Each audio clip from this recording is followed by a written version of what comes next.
ಎಲ್ಲರಿಗೂ SVR bait ಚಾನಲ್ಗೆ ಸ್ವಾಗತ. ನೋಡಿ ತೋಟಕ್ಕೆ ಬಂದಿದ್ದೀನಿ. ಬೆಳಗ್ಗೆ ತೋಟಕ್ಕೆ ಯಾಕೆ ಬಂದಿದ್ದೀನಿ ಅಂತೀರಾ?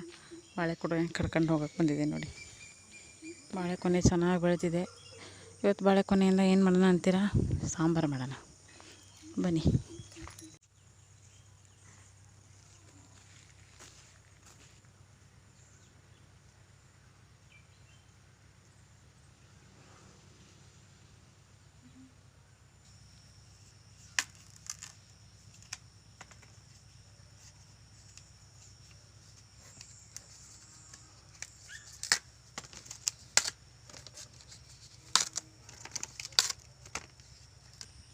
ಬಾಳೆಕಾಯಿ ತೊಗೊಂಡು ಬಂದಿದ್ದೀವಿ ನೋಡಿ, ಸಾಂಬಾರು ಮಾಡೋಣ ಅಂತ. ಈಗೆಲ್ಲ ರೆಡಿ ಮಾಡೋಣ. ಸಾಂಬಾರಿಗೆ ಏನೇನು ಬೇಕು, ಯಾವ ಥರ ಹೆಚ್ತಾರೆ, ಯಾವ ಥರ ಸಾಂಬಾರು ಮಾಡ್ತಾರೆ ಅಂತ ನೋಡೋಣ ಬನ್ನಿ.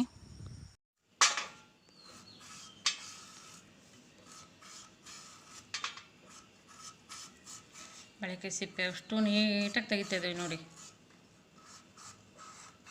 ಈ ಥರ ಕ್ಲೀನಾಗಿ ಬಾಳೆಕಾಯಿ ಸಿಪ್ಪೆ ತಗೊಂಡ್ಬಿಟ್ರೆ ಸಾಂಬಾರು ಮಾಡೋಕ್ಕೆ ತುಂಬ ಚೆನ್ನಾಗಾಗ್ತದೆ. ನೋಡಿ ಸಿಪ್ಪೆ ಬಿಡಿಸಿ ಬಾಳೆಕಾಯಿನ ನೀರಲ್ಲಿ ಹಾಕಿದ್ದೀವಿ. ನೀರಿಗೆ 1 ಸ್ಪೂನ್ ಎಣ್ಣೆ ಹಾಕಿದ್ದೀವಿ, ಕೊಬ್ಬರಿ ಎಣ್ಣೆನ. ಯಾಕಂದರೆ ಇದು ಬಾಳೆಕಾಯಿ ತುಂಬ ಅಂಟಿರುತ್ತೆ, ಮ್ಯಾಣದ ಥರ ಸ್ಟಿಕ್ಕಿ ಗಮ್ ಥರ. ಅದಕ್ಕಾಗಿ ಎಣ್ಣೆ ಹಾಕಿ ನೀರಲ್ಲಿ ಹಾಕಿಬಿಟ್ರೆ ಆ ಥರ ಅಂಟೆಲ್ಲ ಇರೋದಿಲ್ಲ ಅಂತ ನೀರಿಗೆ ಸ್ವಲ್ಪ ಎಣ್ಣೆ ಹಾಕಿ ಈ ಥರ ಇಟ್ಟಿರ್ತೀವಿ. ಈಗ ಎಲ್ಲ ಈ ಥರ ಸ್ಲೈಸ್ ಮಾಡೋಣ ಸಣ್ಣಕ್ಕೆ.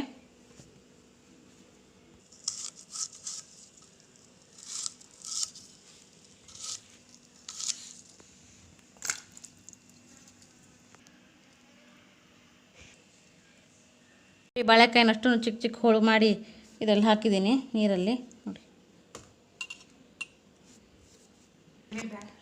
ಈಗ ಇಷ್ಟು ಇದನ್ನು ತೊಳೆದ್ಬಿಟ್ಟು ಬೇಯಕ್ಕಿಡೋಣ. ಇದರಲ್ಲಿರೋ ನೀರೆಲ್ಲ ಚೆಲ್ಲಿ ಬೇರೆ ನೀರು ಹಾಕಿ ಬೇಯಿಸೋಕ್ಕಿಡ್ತೀನಿ ನೋಡಿ. ಬಾಳೆಕಾಯಿ ಸಾಂಬಾರು ಮಾಡೋಕ್ಕೆ ಏನೇನು ಬೇಕು ಅಂತ ಇಲ್ಲಿ ರೆಡಿ ಮಾಡಿದ್ದೀನಿ. ಅರ್ಧ ಕಾಯಿ ತೊಗೊಂಡಿದ್ದೀನಿ ನಾನು, ಒಂದು ಇಡೀ ಕಾಯಿ ಹಾಕಿಲ್ಲ, ಸಾಕು ಅಂತ. ನಾವು ಸ್ವಲ್ಪ ಜನ ಇರೋದಕ್ಕಾಗಿ ಅರ್ಧ ಕಾಯಿ ತೊಗೊಂಡಿದ್ದೀನಿ. ನೀವು ಜನ ಎಷ್ಟು ಜಾಸ್ತಿ ಆದರೆ ಅದ್ರ ಮೇಲೆ ಡಿಪೆಂಡ್ ಆಗುತ್ತೆ ಕಾಯಿ ತೊಗೊಳ್ಳೋದು. ತುರಿದಿಟ್ಕೊಂಬಿಟ್ಟಿದ್ದೀನಿ ಕಾಯಿ, ಕರಿಬೇವಿನ ಸೊಪ್ಪು, ಬೆಳ್ಳುಳ್ಳಿ, 2 ಈರುಳ್ಳಿ ಕಟ್ ಮಾಡಿದ್ದೀನಿ, ಇನ್ನು ಸ್ವಲ್ಪನೇ ಹುಣಸೆಹಣ್ಣು.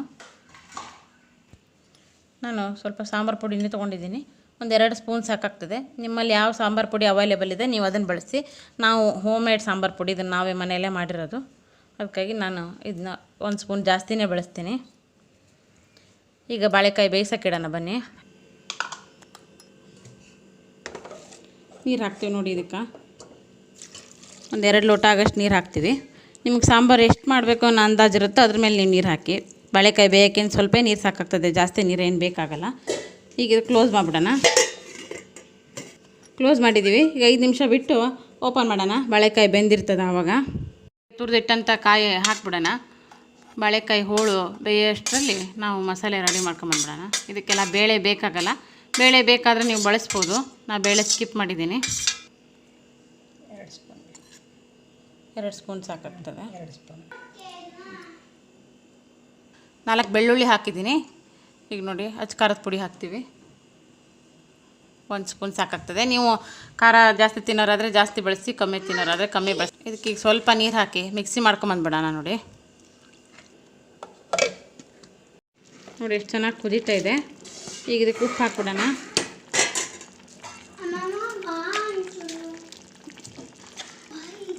ಸ್ವಲ್ಪ ಹುಳಿನೂ ಹಾಕ್ಬಿಡೋಣ ನೋಡಿ. ಬಾಳೆಕಾಯಿ ಹೋಳು ಇನ್ನೂ ಬೆಂದಿಲ್ಲ ಚೆನ್ನಾಗಿ, ಇನ್ನು ಸ್ವಲ್ಪ ಬೇಯಬೇಕು. ಅಷ್ಟರಲ್ಲಿ ಉಪ್ಪು ಹಾಕಿದರೆ ಚೆನ್ನಾಗಿ ಉಪ್ಪು ಹುಳಿ ಹಿಡ್ಕೊಂತದೆ ಹೇಳಿ ಉಪ್ಪು ಹಾಕಿದ್ದೀವಿ. ಈಗ ಕ್ಲೋಸ್ ಮಾಡೋಣ. ಇನ್ನೊಂದು 2 ನಿಮಿಷ ಬೇಕು ನೋಡಿ. ಎಷ್ಟು ಚೆನ್ನಾಗಿ ಬೆಂದಿದೆ ನೋಡಿ. ಆಲೂಗಡ್ಡೆ ಥರ ತುಂಬ ಚೆನ್ನಾಗಿ ಬೆಂದಿದೆ. ಈಗ ನಾವು ರುಬ್ಬಿಟ್ರಂಥ ಮಸಾಲೆ ಹಾಕ್ಬಿಡೋಣ. ಇದಕ್ಕೆ ರುಬ್ಬಿಟ್ರಂಥ ಅಷ್ಟು ಮಸಾಲೆ ಹಾಕಿದ್ದೀವಿ. ಮಸಾಲೆ ಹಾಕಿ ಚೆನ್ನಾಗಿ ಹುಟ್ಟಾಡ್ಸಿದ್ದೀವಿ. ಸ್ವಲ್ಪ ನೀರು ಹಾಕ್ಕೊಂತೀವಿ ಮೇಲೆ, ನಮಗೆ ಸಾಂಬಾರು ಎಷ್ಟು ಬೇಕೋ ಅಷ್ಟು. ಇದು ಬಾಳೆಕಾಯಿ ಸಾಂಬಾರು ಆಗಿರೋದಕ್ಕಾಗಿ ಇದಕ್ಕೆ ಬೇಳೆನೇ ಬೇಕಾಗೋದಿಲ್ಲ ನೋಡಿ. ಬೇಳೆ ಇಲ್ಲದೇ ಹುಳಿ ಮಾಡ್ಬೋದು, ಬೇಳೆ ಇಲ್ಲದೇ ಸಾಂಬಾರು ಮಾಡ್ಬೋದು. ತುಂಬ ಚೆನ್ನಾಗಾಗುತ್ತೆ ನೋಡಿ. ಸಾಂಬಾರು ಚೆನ್ನಾಗಿ ಕುದೀತಾ ಇದೆ. ಇದು ರುಬ್ಬಿಟ್ರಂಥ ಮಸಾಲೆ ಹಾಕಿದ ಮೇಲೆ ಒಂದು ಸರ್ತಿ ಈ ಥರ ನೀಟಾಗಿ ಕುದ್ಬಿಟ್ರೆ ಸಾಂಬಾರು ಚೆನ್ನಾಗಾಗುತ್ತೆ, ಬೇಗ ಹಾಳಾಗೋದಿಲ್ಲ. ಇಡ್ಬೋದು ಬೆಳಗ್ಗೆಯಿಂದ ಸಂಜೆವರೆಗೂ ಅಂತ ಅಷ್ಟೇ, ಮತ್ತೇನೂ ಇಲ್ಲ. ನೋಡಿ ಎಷ್ಟು ಚೆನ್ನಾಗಾಗಿದೆ. ಈಗ ಒಂದು ಒಗ್ಗರಣೆ ಕೊಡೋಣ. ಇದಕ್ಕೆ ಒಗ್ಗರಣೆ ಕೊಡೋಕ್ಕೆ ಒಂದು 4 ಸ್ಪೂನ್ ಕೊಬ್ಬರಿ ಎಣ್ಣೆ ತಗೊಂಡಿದ್ದೀನಿ. ಇದಕ್ಕೊಂದು ಸ್ವಲ್ಪ ಸಾಸಿವೆ ಹಾಕ್ಬಿಡೋಣ. ಈಗ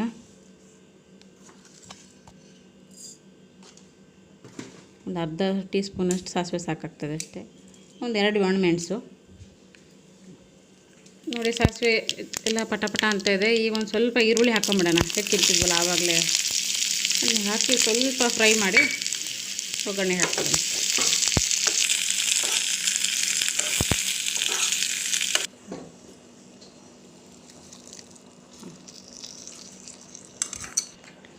ನೋಡಿ ಎಲ್ಲದು ಚೆನ್ನಾಗಿ ಒಂದು ಸರಿ ಮಿಕ್ಸ್ ಮಾಡಿಬಿಡೋಣ. ಈಗೆಲ್ಲ ಆಲ್ಮೋಸ್ಟ್ ಸಾಂಬಾರು ರೆಡಿಯಾಗಿದೆ. ಇನ್ನೆಲ್ಲ ಊಟಕ್ಕೆ ಕೂರೋದಷ್ಟೇ. ಬಾಳೆಕಾಯಿ ಸಾಂಬಾರು ನೋಡಿ ತುಂಬ ಬೇಗ ಆಗುವಂಥದ್ದು, ತುಂಬ ಚೆನ್ನಾಗಾಗುತ್ತೆ ಟೇಸ್ಟಿಯಾಗಿ. ಬನ್ನಿ ಊಟಕ್ಕೆ ಹೋಗೋಣ. ನೋಡಿ ಫ್ರೆಂಡ್ಸ್, ಊಟಕ್ಕೆ ಕೂತಿದ್ದೀವಿ. ಬಾಳೆಕಾಯಿ ಸಾಂಬಾರು ತುಂಬ ಚೆನ್ನಾಗಿರುತ್ತೆ ನೋಡಿ. ನೀವು ಮನೇಲಿ ಈ ಥರ ಒಂದು ಸರಿ ಟ್ರೈ ಮಾಡಿ. ಬೇಳೆ ಸಾಂಬಾರು ತಿಂದು ಬೇಜಾರಾದವರು ಈ ಥರ ಒಂದು ಸರಿ ಬಾಳೆಕಾಯಿ ಸಾಂಬಾರನ್ನ ಮಾಡ್ಕೊಂಡು ಊಟ ಮಾಡ್ಬೋದು. ನೋಡಿ ಹೋಳೆಲ್ಲ ಎಷ್ಟು ಚೆನ್ನಾಗಿದೆ, ಚೆನ್ನಾಗಿ ಬೆಂದಿದೆ ನೋಡಿ. ಈ ಥರ ಒಳ್ಳೆ ಟೇಸ್ಟಿ ಸಾಂಬಾರಿದು ನೋಡಿ. ಊಟ ತುಂಬ ಚೆನ್ನಾಗಿದೆ. ಉಪ್ಪಿನಕಾಯಿ, ಚಟ್ನಿ ಪುಡಿ, ಇದು ಏನಂತ ನೋಡ್ತಾ ಇದ್ದೀರಾ, ಇದು ಮಾವಿನಕಾಯಿ ಊಟ ಮಾಡೋ ತಂಬುಳಿ. ಇದು ತುಂಬ ಚೆನ್ನಾಗಿರುತ್ತೆ. ನೆಕ್ಸ್ಟು ವೀಡಿಯೋದಲ್ಲಿ ನಾನು ನಿಮಗೆ ತೋರಿಸ್ತೀನಿ ಯಾವ ಥರ ಅಂತ. ಆಯಿತಾ ಫ್ರೆಂಡ್ಸ್, ಬನ್ನಿ ಊಟ ಮಾಡೋಣ ಈಗ. ಈ ವಿಡಿಯೋ ನಿಮ್ಗೆ ಎಲ್ಲರಿಗೂ ಇಷ್ಟ ಆಯ್ತು ಅನ್ಕೊತೀನಿ. ಈ ವಿಡಿಯೋ ಇಷ್ಟ ಆದಲ್ಲಿ ಲೈಕ್ ಮಾಡಿ, ಶೇರ್ ಮಾಡಿ, ಸಬ್ಸ್ಕ್ರೈಬ್ ಮಾಡಿ ಅಂತ ಹೇಳ್ತಾ ಈ ವಿಡಿಯೋನ ಮುಗಿಸೋಣ. ನೆಕ್ಸ್ಟ್ ವಿಡಿಯೋದೊಂದಿಗೆ ನಾನು ನಿಮ್ಮನ್ನು ಭೇಟಿ ಆಗ್ತೀನಿ. ಅಲ್ಲಿವರೆಗೂ ಟೇಕ್ ಕೇರ್, ಬಾಯ್ ಹೇಳ್ತಾ